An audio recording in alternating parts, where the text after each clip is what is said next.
This is Momxiety with Sav Social. I'm your host, Samantha. Let's get right into it before the baby wakes up.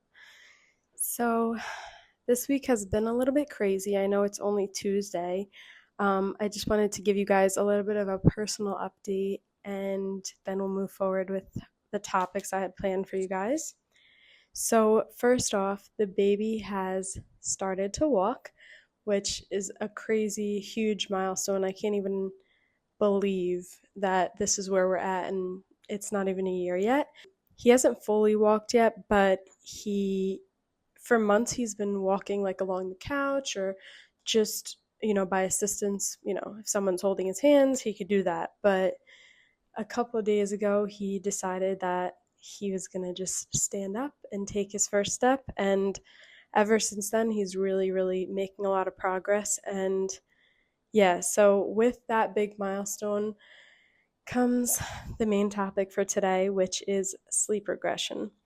So I kind of did a little bit of research before I'm speaking on this today because there's so many opinions and every kid is different, so you really don't know exactly what your kid may go through or may not go through.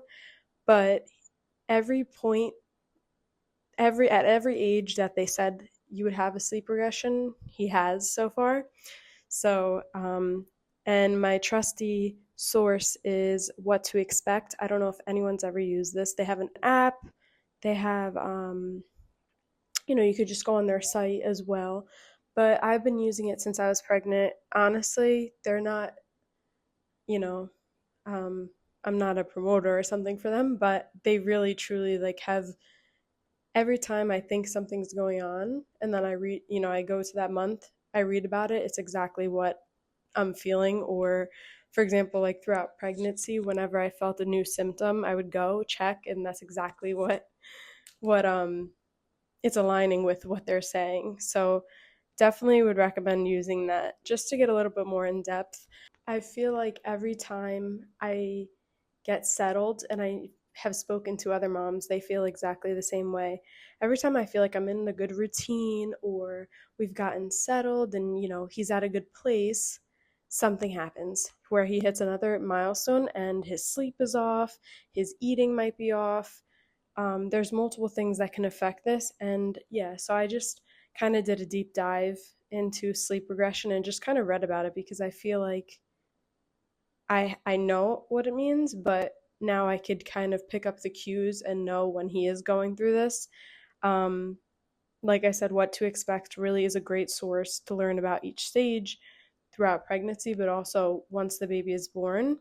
And some causes for sleep regression could be growth spurts, teething pain, new routines, and if the baby is sick. So for him specifically, he definitely is going through a growth spurt. He's eating more, he's definitely more active than usual.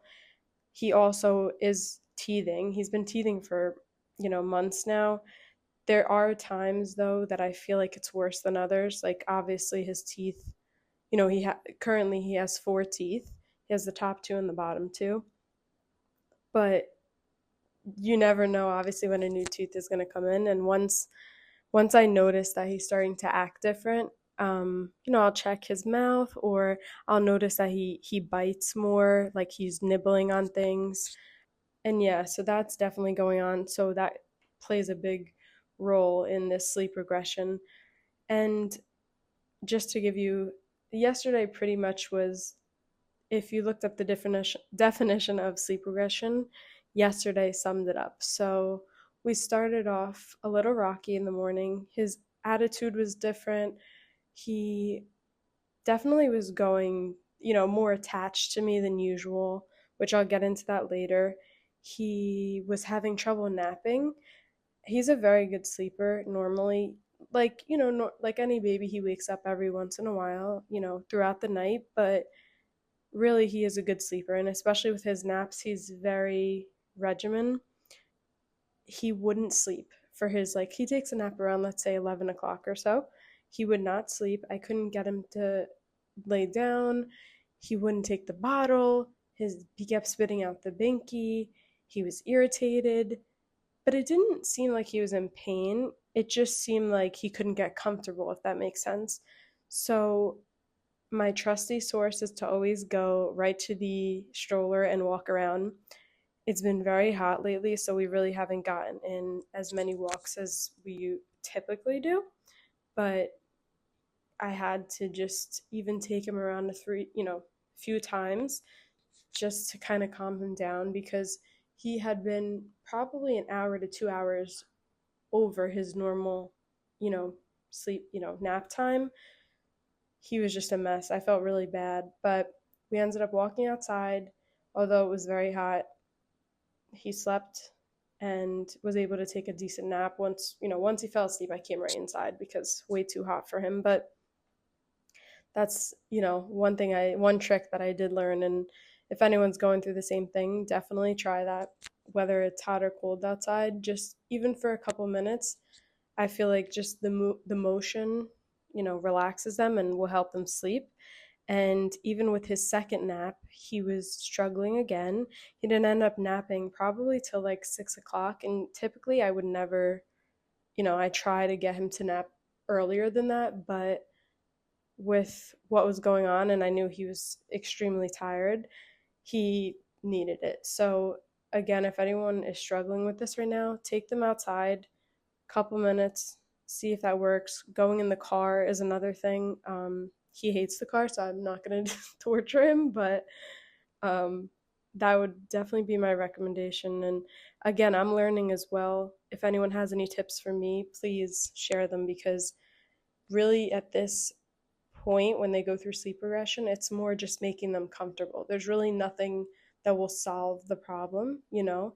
Um, but that's what I'm learning now, that to just really make them comfortable and help them get through it. And the last few that he's gone through, it's been about a week or two. So I'm hoping, it's on the shorter end this time, but we will see. Um, and another thing is too, when they're learning something new, they tend to go through this sleep regression. So because he's starting to walk now, that could be, a reason why he's going through it.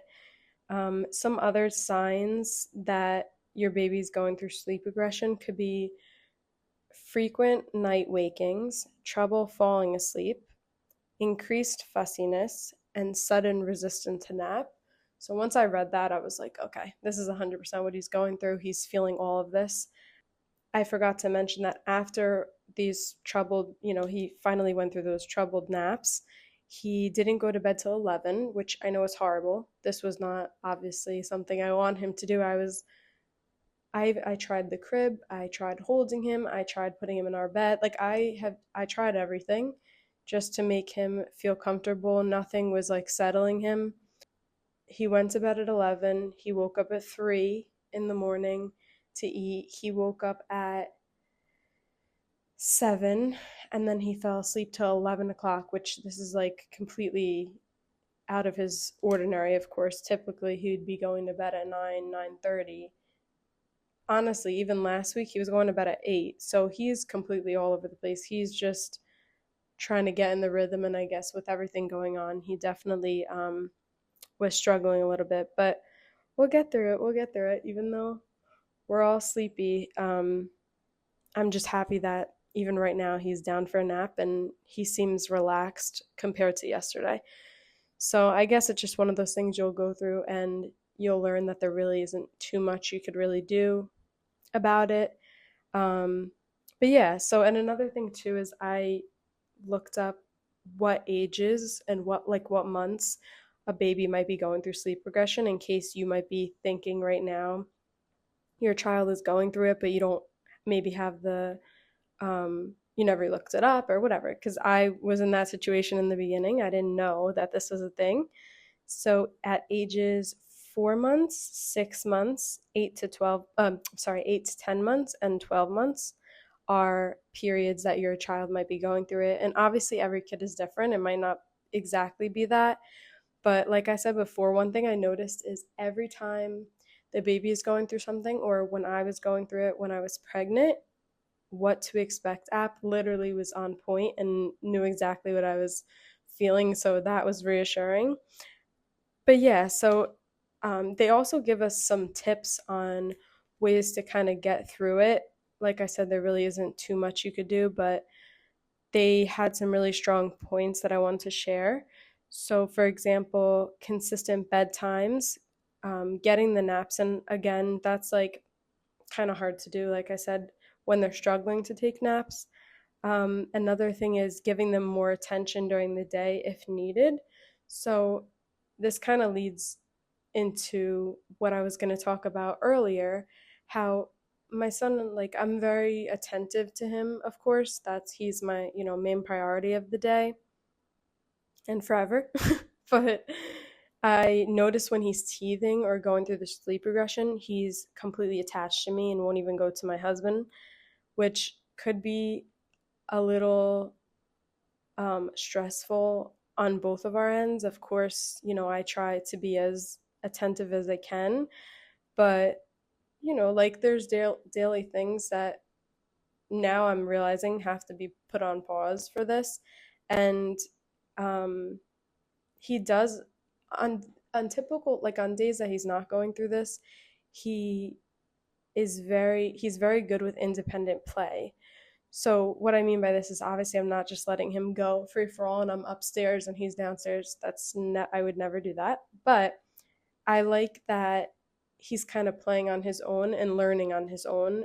And I'm watching from a distance. Whether I'm cooking dinner, I'll put him in the high chair and kind of give him some stuff to play with, or I'll stick things on the fridge and have him entertained like that. I feel like, though, when he is going through these things, they really do need the extra attention. And, you know, it might be stressful to you, but it should be natural for you to just, you know, uh, take care of them like that. And yeah, so that's kind of what I wanted to point out. One thing he actually was just gifted was a busy board. So I don't know if anyone's familiar with these, but it's a little board. It's like made out of felt, and there's different pages where he can learn how to do a zipper or how to unbuckle something. I don't like the busy boards that have like the doorknobs and stuff like that, because why would you want to teach your kid like how to leave the house? But like little toys, like there's like a Velcro thing that has felt. So it's just like a cute little busy board.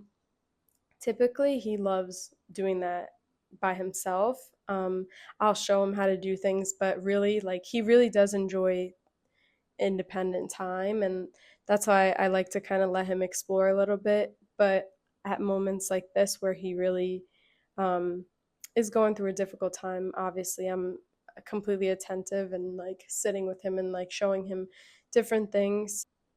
So that's basically what I wanted to talk about with the sleep regression. And another thing too, I was thinking of all the things I kind of did in the beginning. Just to go back to my roots, sometimes you get tired at the end of the day and you're kind of just like, whatever will get him to sleep, that's what we're going to do, because you try out the main options, of course, at first, and then you're like, you know what, whatever makes him comfortable is what I'm going to do. Um, and I remembered when he was first born, we did a lot of swaddling. And then once he got a little bit bigger, we, took his arms out. So he was more in a sleep sack. One thing I was thinking is maybe I should start going back to putting him in that. I know I spoke to you guys about like the weighted ones. Although I did not get that, I did get a non-weighted sleep sack from Dreamland Baby. And I'm really excited. I have their pajamas. I know I spoke to you guys about this. I also have a 15% off link. I could share it with you guys. But I'm thinking maybe to just go back to our old ways and just see, maybe that's what he needs. I even tried using the hatch again, which he used to love. And then we slowly started to remove that. Like we didn't really play it as much and he still slept. So obviously, that was a good option at the time. And I think maybe we're going to go back to that, because I just feel like we need to try something new with him. And also, too, I tried to put him in the crib. Like I told you guys before, I did try to put him in the crib. He was just so energetic that he was jumping in it. He thought he was at a trampoline park or something. So, and this was at like 10 o'clock. So like I said, I was trying everything, and the crib was definitely a no go. He was thinking it was like a toy or something. He was a little too excited when we were all exhausted. But yeah, so we'll definitely have to go back to the sleep sacks, go back to the hatch, and kind of just go back to our roots and see if that um, helps with all of this sleep regression. So another topic that I wanted to talk about, which kind of was the reason why I even started this podcast, was to encourage you guys to build a community of moms that are around your age or are going through the same fate, are in the same stage as you. I last week was able to hang out with two of my cousins that recently had babies. Um, and to be honest, just getting out and getting fresh air with them and giving us time to chat and having lunch and just giving each other personal updates on what the baby is doing at this point, talking about strollers, like this is what our life's come to. And honestly, you have to have a community around you because we're all learning together, and sharing these experiences really makes it more reassuring and just gives us kind of clarity. Like sometimes in the beginning stages, I feel like, he's almost 11 months currently. Their babies are around 1 month, maybe even two at this point. And when I hear them talking, I like feel it in my chest because I know exactly how they're feeling. That's exactly how I was feeling at that point. And now I feel a little bit more like myself. And it's just interesting to like hear how they're dealing with things. And like I said, it's just reassuring. That's really the word I always use because as moms, we think maybe that we're the only one that's feeling a specific way. And it's pretty cool to have that group of girls that, again, are around your age. The babies are around the same age. And we can kind of tell each other, like, we're going to be good. Like, we got this. Like, don't worry. Whatever your decision is, even just about like breastfeeding and like whatever your decision is after this is okay. Like that's your choice to do whatever you want. And that's the beauty of motherhood, that we could pick whatever we want. Like if tomorrow we say, hey, you know what, we're going to stop breastfeeding, we're going to go on formula, that's okay. Like I know there's a lot of people that are pushing both, whether it's they push formula, they push breastfeeding, and it's like it's really up to the mother and what the child wants, of course. And it's just a great idea to get together and support each other through these crazy times. And just, especially if you're a new mom and this is your first child, you're learning everything as it goes. It's not like you have anything to look back on. This is completely, what's the word I'm looking for? It's a new experience. So everything you're doing is as it's coming. And I think it's cool to definitely, I really encourage you guys to have other moms around you. And that's really why I wanted to create this podcast, because I know I mentioned it before, but sometimes when you can't relate to somebody, it could kind of stress you out. It could make you feel isolated. And although you might have a great partner that's with you through everything, there's still something about being a mom that sometimes is hard to explain, but that it's pretty cool that you have other people around you that feel the same way. And yeah, so that's kind of what I wanted to speak on today. And I wanted to get into a little bit of nap time tea. So, my first topic is eating organic foods while you are pregnant versus not. And I would say that, to be honest, I ate a lot when I was pregnant. I gained about 50 pounds, which I know people are like, oh, you're eating for two. No, the baby was 6 pounds. That he has nothing to do. There's a lot of other weight in there, but other things that create the weight. There's water weight, whatever. I ate a lot. That's all I have to say. But you can blame it on what you want. But I the only thing I did avoid, which again, this is like a personal preference. I know they say you can do this, but I actually stopped drinking coffee completely. I I don't even think I had decaf, and if I did, it was very minimal. And um, I didn't drink any iced tea, which is another thing that has caffeine that I didn't even think of. However, chocolate has caffeine, and I did definitely indulge in a lot of chocolate.